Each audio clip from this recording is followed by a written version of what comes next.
नमस्कार साथियों, मैं मनीष भारती संस्कृति पीसीएस चैनल पर आपका स्वागत करता हूं। साथियों, जैसा कि आप जानते हैं, बिहार का जो अभी आगामी प्रीलिम्स एग्जामिनेशन आने वाला है 17वीं बीपीएससी को लेकर के, अभी नोटिफिकेशन भी जल्द ही आपके समक्ष आ जाएगा।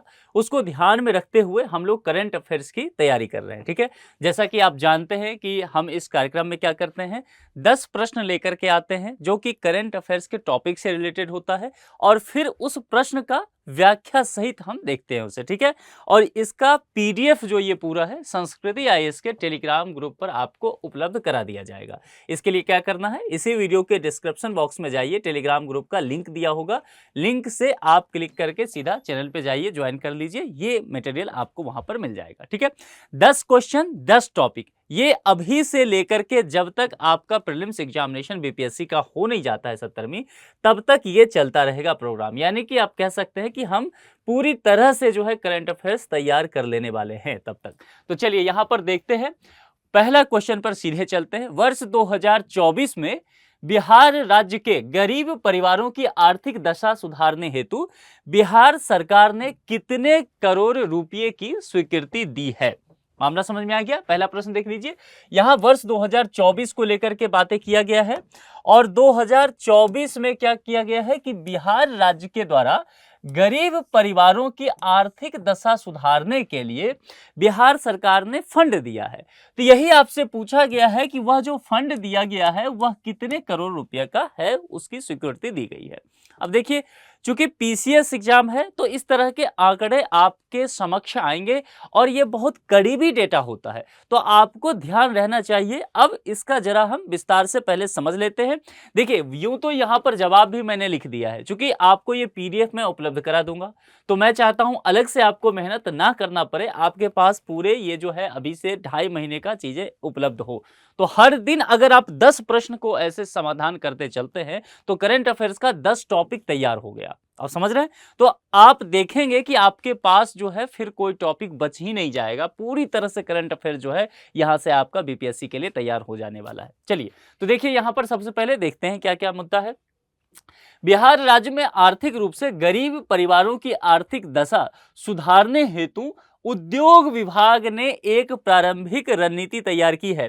अब देखिए यहां पर जो है सबसे पहले इस प्रश्न में क्या था, प्रश्न के नेचर को समझिए कि गरीब परिवारों की आर्थिक दशा सुधारने के लिए बिहार सरकार के द्वारा कितने करोड़ रुपए की राशि दी गई।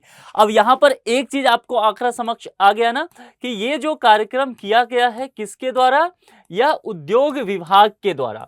तो एक जानकारी आपके पास यह आ गया, यानी कि यह इंपॉर्टेंट होने वाला है क्योंकि यह स्टेटमेंट में आपसे पूछा जा सकता है। अब देख रहे हैं कि पीसीएस का जो नेचर है बीपीएससी का वो थोड़ा सा चेंज हो गया है, स्टेटमेंट यूपीएससी के हिसाब से वो पूछा जाने लगा है। तो इस तरह के जो है विभाग कौन सा है, किन के द्वारा कराया जा रहा है, एजेंसी वगैरह हो तो उस पर ध्यान देना है।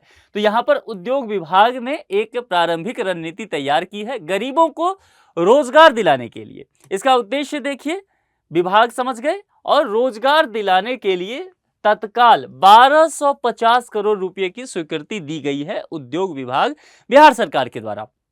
ये किस वित्तीय वर्ष के लिए है? 2023-24 के लिए 250 करोड़, और वित्तीय वर्ष 2024-25। तो अभी कौन सा फाइनेंशियल ईयर चल रहा है? 2024-25 चल रहा है। तो इस वित्तीय वर्ष के लिए 1000 करोड़ रुपए की मंजूरी दी गई है। यह राशि बिहार लघु उद्यमी योजना के अंतर्गत खर्च की जाएगी, जो बिहार राज्य में बेरोजगारी दर में कमी लाने के उद्देश्य से लागू किया गया है। कहां पर? बिहार लघु उद्यमी योजना। इस योजना के विषय में भी आपके पास जानकारी होना चाहिए। यानी कि 2-3 स्टेटमेंट यहां से आ गया। तो हमने यहां पर क्या देखा कि 1250 करोड़ रुपया जो है बिहार के उद्योग विभाग ने जारी किया है ताकि रोजगार की स्थिति को सुदृढ़ किया जा सके। यह मामला समझ में आ गया? तो ये इसका जवाब हो गया सी। तो पहला प्रश्न तो हमने देख लिया। अब हम दूसरे प्रश्न के तरफ चलते हैं। पैटर्न समझ में आ गया कि किस तरह से हम डिस्कशन करते हुए चलेंगे। ठीक है, यदि आपको इसका जवाब आ रहा हो किसी चीज का या विषय में और भी आप जानते हो तो कमेंट बॉक्स में लिख करके उस विषय के विषय में बताइएगा। देखिए, वर्ष 2024 के गणतंत्र दिवस के अवसर पर केंद्रीय गृह मंत्रालय 2-3 मुद्दों पर ध्यान दीजिए। गणतंत्र दिवस की बात किया गया 26 जनवरी को लेकर के केंद्रीय गृह मंत्रालय ने बिहार पुलिस के कुल कितने पदाधिकारियों या कर्मियों को पदक से सम्मानित किया था? अब जानते हैं कि गणतंत्र दिवस जब होता है तो गणतंत्र दिवस पर उत्कृष्ट कार्य करने के लिए विभिन्न क्षेत्रों को लोगों को सम्मानित किया जाता है। विभिन्न राज्य के पुलिस अधिकारियों को, कर्मियों को भी सम्मानित किया जाता है, सेना के अधिकारी, जवानों को भी सम्मानित किया जाता है। तो बिहार राज्य के यहाँ पर पूछा गया है कि कितने पदाधिकारी या पुलिसकर्मी हैं जिनको सम्मानित किया गया है। ये आंकड़ा आपके समक्ष है। चलिए इसके विषय में पहले समझ लेते हैं। देखिए, पूरे भारत से पुलिस, होमगार्ड, फायर सर्विस और सिविल डिफेंस के कुल 1132 कर्मचारियों को वीरता और सेवा पदक से सम्मानित किया गया है। वीरता और सेवा पदक, ध्यान रखना है इस चीज का। 1132 कर्मचारी पूरे पैन इंडिया को लेकर के कहा गया है, जिसमें बिहार के 25 पुलिस पदाधिकारी या कर्मी जो हैं उनको सम्मानित किया गया है। इसमें आंकड़ा देखेंगे, सी यहां पर भी है, ये 25 हो जाएगा। मामला समझ में आ गया। गृह मंत्रालय, ध्यान रखना है। अब तीसरा प्रश्न जो है वो बहुत इंपॉर्टेंट है, आप इसको नोट कर लीजिए, अलग से जानकारी रख लीजिए। इसके विषय में थोड़ी सी और आपको पढ़ लेना है, क्योंकि संभव है 30 सितंबर जैसा कि प्रीलिम्स होता रहा है, अगर 30 सितंबर को आपका 70वीं जो बीपीएससी का प्रारंभिक परीक्षा होता है तो आप 90% चांस मान के चलिए कि यह प्रश्न आने वाला है एग्जाम में। ठीक है, क्या प्रश्न है, क्यों मैं इस पर इतना जोर दे रहा हूं? देखिए, क्योंकि यहां पर जो है ना, ये जो प्रश्न है ये पूरी दुनिया में बिहार को अपना एक अलग इज्जत देने वाला है, एक अलग गौरवान्वित महसूस कराने वाला है। क्या है, देखिए, जेपी गंगा पथ जो बनाया जा रहा है पटना में, मरीन ड्राइव के नाम से जिसे कहा गया है, तो वही यहां पर है कि जेपी गंगा पथ मरीन ड्राइव के किनारे स्थापित दुनिया की सबसे ऊंची प्रतिमा स्टैच्यू ऑफ विजडम निम्न में से किनकी प्रतिमा होगी? मामला समझ में आ गया। ये देखिए, 2-3 बातों पर स्टैच्यू ऑफ विजडम को लेकर के कहा गया है यहां पर, और जेपी गंगा पथ जो कि मरीन ड्राइव पर स्थित, मरीन ड्राइव को अभी विकसित किया जा रहा है। बहुत खूबसूरत जगह है, पटना में जो लोग रहते हैं वो जाकर के उसे देख भी सकते हैं, वहां घूम फिर सकते हैं। देखिए, दुनिया की सबसे ऊंची प्रतिमा, ये एक लाइन है। अभी दुनिया की सबसे ऊंची प्रतिमा कहां है, मैं आपसे पूछूंगा, आप कमेंट बॉक्स में लिख करके बताइए। हिंट देता हूं, यह गुजरात में है ना। और हमारे देश के लौह पुरुष जो कहे गए, जो देश के प्रथम गृह मंत्री थे, जो देश के प्रथम उप प्रधानमंत्री रहे, उनका स्टैच्यू वहां पर लगा हुआ है। इस विषय में थोड़ा सा और समझा देता हूं। डॉक्टर राजेंद्र प्रसाद की statue of wisdom, statue of wisdom किनका होगा? डॉक्टर राजेंद्र प्रसाद की। कितने यहां पर मीटर? तो 243 मीटर ऊंची जेपी गंगा पथ के किनारे स्थापित की जाएगी। 2-3 फैक्ट आपके पास आ गया। सबसे पहले डॉक्टर राजेंद्र प्रसाद, डॉक्टर राजेंद्र प्रसाद कौन है? हमारे देश के पहले जो हैं वह प्रेसिडेंट थे। अब देखिए, ये गौरव भी बिहार को मिला कि देश का पहला राष्ट्रपति जो है वह बिहार से संबंधित रहे। और देश के जो राष्ट्रपति होते हैं ना, उस देश के, भारत के संविधान के आधार पर देखेंगे तो वह देश के प्रथम नागरिक भी होते हैं, प्रथम नागरिक वही होंगे। जैसे कि अभी जो है द्रौपदी मुर्मू जो हैं वह प्रेसिडेंट हैं भारत के, तो प्रथम नागरिक वही हैं। मामला समझ में आ गया। तो डॉक्टर राजेंद्र प्रसाद का ध्यान रखना है। स्टैच्यू ऑफ विजडम कहा गया है इसको लेकर के। जैसे गुजरात वाला जो है सरदार पटेल साहब का जो स्टैच्यू है उसको स्टैच्यू ऑफ यूनिटी कहा गया है। ठीक है, तो इसको क्या कहा गया है? Statue of wisdom. और ये 243 मीटर ऊंचा है, जबकि गुजरात वाला जो है सरदार पटेल की प्रतिमा वह 182 मीटर वह ऊंचा रखा गया है। देखिए, ये जेपी गंगा पथ के किनारे स्थापित ये किया गया है। यह दुनिया की सबसे ऊंची प्रतिमा होगी। अब देखिए, दुनिया की सबसे ऊंची प्रतिमा अभी तक जो है भारत में था, गुजरात में स्टैच्यू ऑफ यूनिटी। अब ये बिहार के नाम दर्ज हो जाएगा, क्योंकि स्टैच्यू ऑफ विजडम जो है डॉक्टर राजेंद्र प्रसाद की प्रतिमा बिहार में लगाई जाएगी। यह प्रतिमा गुजरात में सरदार वल्लभ भाई पटेल की 182 मीटर, स्टैच्यू ऑफ यूनिटी से 61 मीटर ऊंची प्रतिमा होगी। तो यहां पर देखिए, विकल्प में था जयप्रकाश नारायण, डॉक्टर राजेंद्र प्रसाद, कर्पूरी ठाकुर और भिखारी ठाकुर। तो डॉक्टर राजेंद्र प्रसाद सही जवाब है इसका। मामला समझ में आ गया। इस विषय में कुछ और जानते हैं तो कमेंट बॉक्स में लिख करके आप हमें जरूर अवगत कराइए। चौथे प्रश्न पर चलते हैं। भारत में बाल विवाह से संबंधित लेसेंट अध्ययन वगैरह जो होता है, ये रिसर्च, ये रिपोर्ट, इस पर प्रश्न आते रहे हैं, तो आपको ये ध्यान में रखना है। क्या है, देखिए, भारत में बाल विवाह से संबंधित लेसेंट अध्ययन के अनुसार कौन से राज्य में सर्वाधिक सामूहिक विवाह होते हैं? सामूहिक विवाह कहा गया है और इसमें एक शब्द पे ध्यान दीजिएगा, बाल विवाह। तो बात समझ में आ गया। बाल विवाह कहने का क्या तात्पर्य है कि 18 वर्ष से कम होना चाहिए, है ना। विवाह की उम्र जो है वह अगर महिलाओं में देखेंगे, फीमेल को लेकर के देखेंगे तो वह 18 वर्ष है, और मेल में देखेंगे तो भारतीय कानून के आधार पर वह 21 वर्ष है। हालांकि यह भी बात किया जा रहा है कि महिलाओं की उम्र भी 21 वर्ष कर दिया जाए, लेकिन फिलहाल 18 ही है। ठीक है, तो बाल विवाह कहने का तात्पर्य हुआ कि इससे कम होना चाहिए। मामला समझ में आ गया। और लेसन अध्ययन कहता है कि सामूहिक बाल विवाह, एक साथ बहुत सारे बच्चों का बाल विवाह मतलब कराया जाए बच्चों का, तो उसे सामूहिक बाल विवाह कहेंगे। किस राज्य में सबसे अधिक हुआ है, और ये लेसेंट अध्ययन के आधार पर आपको बताना है। देखिए यहां सबसे पहले कहा गया है कि अगर समग्र रूप से देखेंगे हम, तो समग्र रूप से लेसेंट रिसर्च यही कहता है कि भारत में बाल विवाह का जो दर है, जो रेट है, उसमें कमी देखी गई है। अब यह अपने आप में भारतीय सामाजिक स्थिति से देखेंगे, सोशल जस्टिस के नजरिए से देखेंगे, तो यह भारत के लिए बेहतर बता रहा है।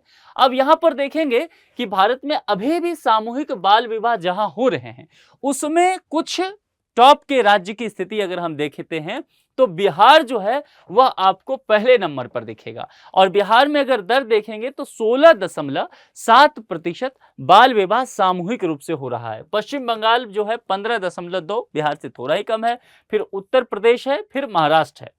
तो ये चीजें आपको देखना पड़ेगा। बिहार नंबर 1 पे है और इसीलिए इसका जवाब जो हो जाएगा वह बिहार ही हो जाएगा।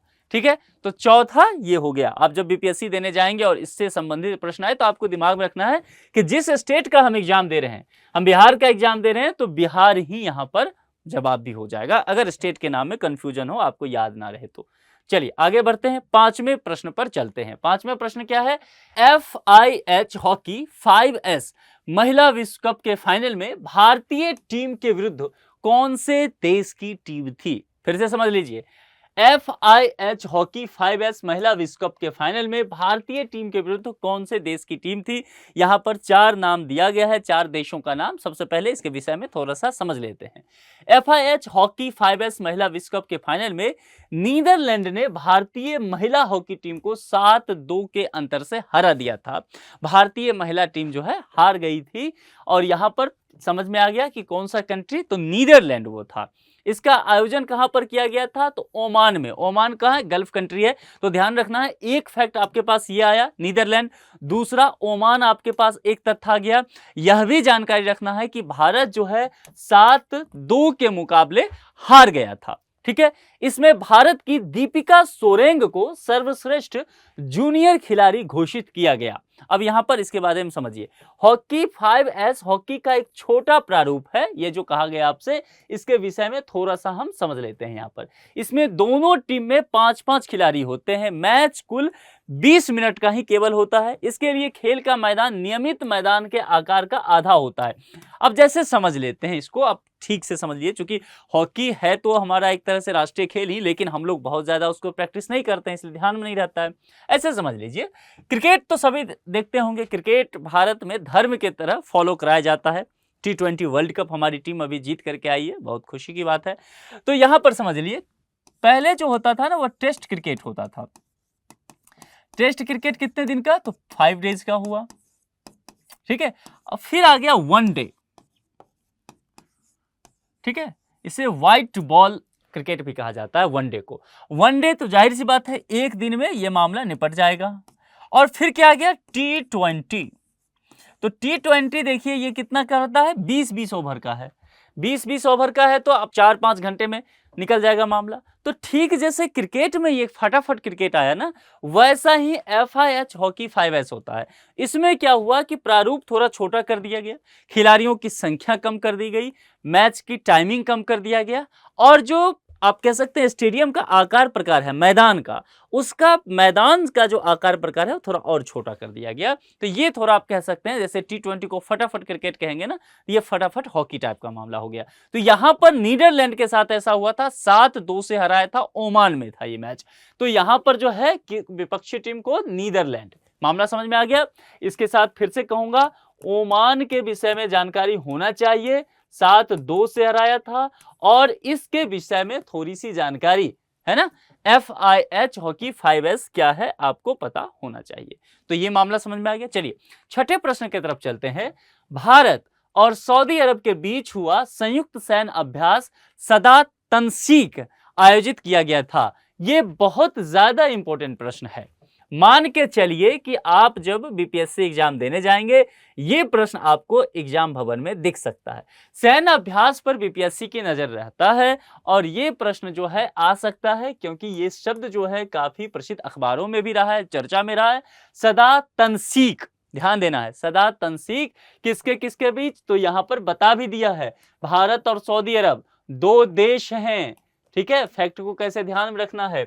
और दूसरा, किस पर्पस से ये हुआ है, तो संयुक्त सैन्य अभ्यास है। संयुक्त सैन्य अभ्यास जो है 2 देश आपस में करते हैं या 2 से अधिक देश भी हो सकते हैं। यहां भारत और सऊदी अरब जो है सदा तंसीक ये सैन्य अभ्यास किया। तो ये कहां आयोजित किया गया था, ये प्लेस आपसे पूछ रहा है कि भैया अभ्यास तो हुआ, पर अभ्यास किधर हुआ ये आप हमें बता दो। भारत में हुआ ये तो कंफर्म हो रहा है कि ये जो है इंडिया में ही हुआ है। क्यों, कैसे हम समझ रहे हैं, क्योंकि यहां पर जो 4 ऑप्शन विकल्प में दिया गया है यह भारत के विभिन्न राज्यों के विषय में बताया गया है, सऊदी अरब नहीं है यहां पर। अब जरा देखते हैं, भारत और सऊदी अरब के संयुक्त सैन्य अभ्यास सदा तंसीक का आयोजन राजस्थान में किया जा रहा है। यहां गलती से भी ये मत समझ लीजिएगा कि बिहार का एग्जाम देने गए तो बिहार में ही हुआ होगा, फटाक से टिक लगा दो, ध्यान रखना है। बिहार में आपको अमूमन देखने को मिलेगा कि बहुत ज्यादा सैन्य अभ्यास जो हैं अगर राष्ट्रीय स्तर के अंतर्राष्ट्रीय स्तर के होंगे तो वह आयोजित नहीं हो पाते हैं। लोकेशन एक वजह हो सकता है, ठीक है। तो राजस्थान एक बढ़िया लोकेशन है सैन्य अभ्यास करने के लिए। यह अभ्यास 29 जनवरी से शुरू होकर 10 फरवरी 2024, ये डेट भी याद रखना है। इसमें सऊदी अरब के रॉयल सऊदी लैंड फोर्सेस के 45 रक्षा कर्मी भाग ले रहे हैं। भारत के brigade of the guards mechanised infantry के 45 सैन्यकर्मी इसमें शामिल हैं, यानी कि 45 इधर से है, 45 इधर से है। आप चाहे तो यहाँ पर ये जो बटालियन वगैरह हैं इनका नाम आप याद रख सकते हैं, ये पूछा जा सकता है। इस संयुक्त अभ्यास का उद्देश्य संयुक्त राष्ट्र चार्टर, सबसे इंपॉर्टेंट यही है, संयुक्त राष्ट्र चार्टर के अध्याय 7 के तहत अर्ध रेगिस्तानी इलाके में संयुक्त अभियानों के लिए दोनों देशों के सैनिकों को प्रशिक्षित करना है। अब बताइए, तो अर्ध राजस्थानी इलाके कहां होगा भारत में, तो वह थार मरुस्थल में होगा। वह कहां पर पड़ता है, तो वह राजस्थान में पड़ता है। तो अगर आप ये भी जान रहे हैं ना कि हुआ क्या था, तो आप लोकेशन फाइंड आउट कर लेंगे, इतने समझदार आप सभी हैं। तो इसका सही जवाब क्या हो जाएगा, राजस्थान, बी जवाब हो गया सही। मामला समझ में आ गया, आगे बढ़ जाएं। चलिए, ये छठे प्रश्न के बाद हम 7वें प्रश्न पर चलते हैं। 7वां प्रश्न और आज का 7वां टॉपिक भी हो गया। हर प्रश्न अपने आप में एक टॉपिक है। तो करंट अफेयर्स के आप समझ सकते हैं कि 6 टॉपिक आप पढ़ चुके हैं। आपको उसके अब जो यहाँ देखिए ये टॉपिक पूरा एक्सप्लेन कर दिया और इसी तरह के प्रश्न बनाया जाएगा। तो अच्छी तैयारी आपके इस हिसाब से हो रही है। दुनिया की पहली मेलानिस्टिक टाइगर सफारी किस राज्य में स्थापित की गई है, यहाँ पर 4 राज्य का नाम दिया गया है। देखिए, ओडिशा सरकार मयूरभंज जिले में सिमिलीपाल टाइगर रिजर्व है, वहां पर इसके पास जो है दुनिया में अपनी तरह की पहली मेलानिस्टिक टाइगर सफारी स्थापित करने जा रही है। तो यह उड़ीसा सरकार और मयूरभंज डिस्ट्रिक्ट भी आपको ध्यान में रखना है। वर्ष 2018 में राष्ट्रीय बाल संरक्षण प्राधिकरण यानी कि NTCA के विषय में कहा जा रहा है द्वारा प्रकाशित अंतिम अखिल भारतीय बाघ अनुमान रिपोर्ट के अनुसार मेलानिस्टिक बाघ केवल सिमिलीपाल टाइगर रिजर्व में पाए गए हैं। तो इसका सही जवाब क्या हो जाएगा, यहां पर ऑप्शन में ओडिशा है और ओडिशा ही सही जवाब होगा। ये इंपॉर्टेंट है क्योंकि इन्वायरमेंट से काफी प्रश्न जो है पिछले वर्षों में आने लगे हैं और यह सीधे सीधे जो है इन्वायरमेंट से संबंधित मुद्दा है, तो आप इसको तैयार रखिएगा, ये पूछा जा सकता है। अब 8वें प्रश्न की तरफ चलते हैं और 8वां टॉपिक, भारतीय महिला क्रिकेटर दीप्ति शर्मा को किस राज्य की पुलिस में DSP के पद पर नियुक्त किया गया है। सबसे पहले समझ लीजिए, कंफ्यूज नहीं होना है। आप कहेंगे जनाब हम BPSC एग्जाम दे रहे हैं, तब डिप्टी SP बनेंगे, तब डिप्टी कलेक्टर बनेंगे, ये आप क्या कह रहे हैं। क्रिकेटर को कैसे बनाया जा सकता है? देखिए, सरकार के पास जो है इस तरह की व्यवस्था होती है कि सरकार जो है खेलों में उत्कृष्ट प्रदर्शन के आधार पर कुछ लोगों को रोजगार दे सकती है। और रोजगार कैसे दे सकती है? तो सरकारी नौकरियों में बहाल किया जा सकता है। केंद्र सरकार रेलवे में करती है, राज्य सरकार अपने यहाँ के पुलिस बल में करती है। तो ये चीजें होता है उत्कृष्ट प्रदर्शन के आधार पर। तो यहाँ पर क्रिकेटर दीप्ति शर्मा को किस राज्य में डीएसपी नियुक्त किया गया है? जैसे आपको ध्यान हो तो T20 वर्ल्ड कप एक बार 2007 में पहली बार इंडिया जीता था और महेंद्र सिंह धोनी उस वक्त कैप्टन हुआ करते थे। ठीक है, पाकिस्तान को फाइनल ओवर में भारत ने हराया था। बहुत रोमांचक मैच था, आपको ध्यान होगा।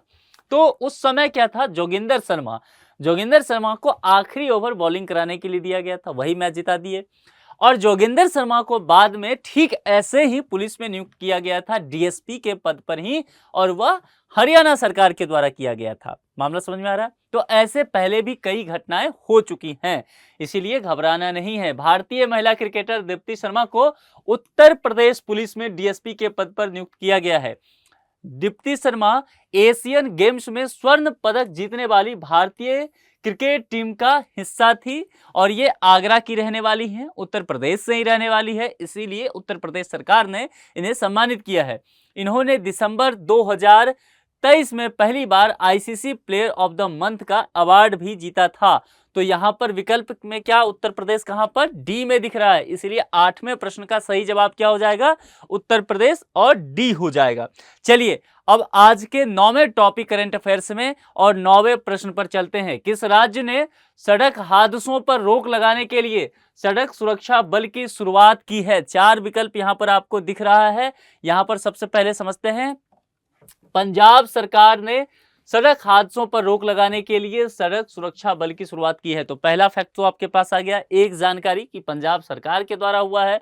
सड़क सुरक्षा बल के तहत 144 हाईटेक वाहन और 5000 कर्मचारी सड़क पर लोगों को सुरक्षा प्रदान करेंगे और सड़क हादसों पर रोक भी लगाने का काम करेंगे। सड़क सुरक्षा बल की वाहनों को कर्मचारियों के साथ हर 30 किलोमीटर के दायरे में तैनात किया जाएगा। इसके अलावा उस क्षेत्र में कोई दुर्घटना होने पर सड़क सुरक्षा बल के कर्मचारी तुरंत उसे अस्पताल भी पहुंचा देंगे। यह सड़क सुरक्षा और यातायात प्रबंधन के लिए समर्पित देश का पहला सुरक्षा बल है। तो ये जो आ जाता है ना, ये पहला, ये सब चीजें बहुत इंपॉर्टेंट है क्योंकि बाकी राज्य भी इसको फॉलो करने लग जाएंगे।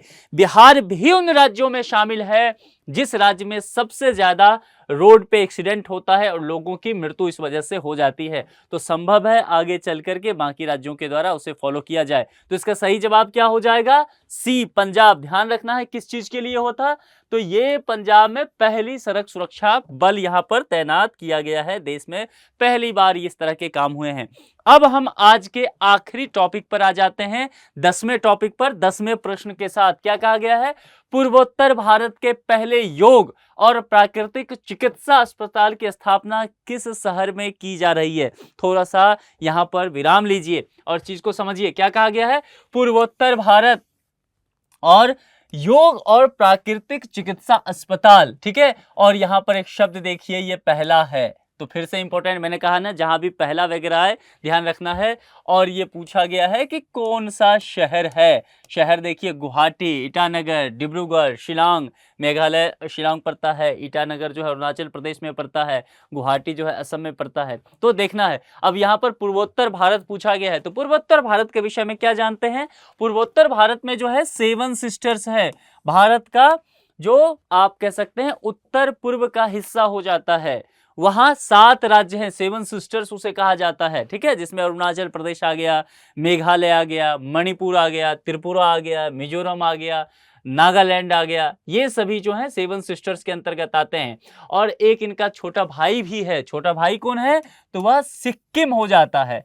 तो ये कुल मिलाकर के उधर 8 पर जाएंगे राज्य। मामला समझ में आ गया? तो पहली चीज तो पूर्वोत्तर भारत, ये समझ में आ गया।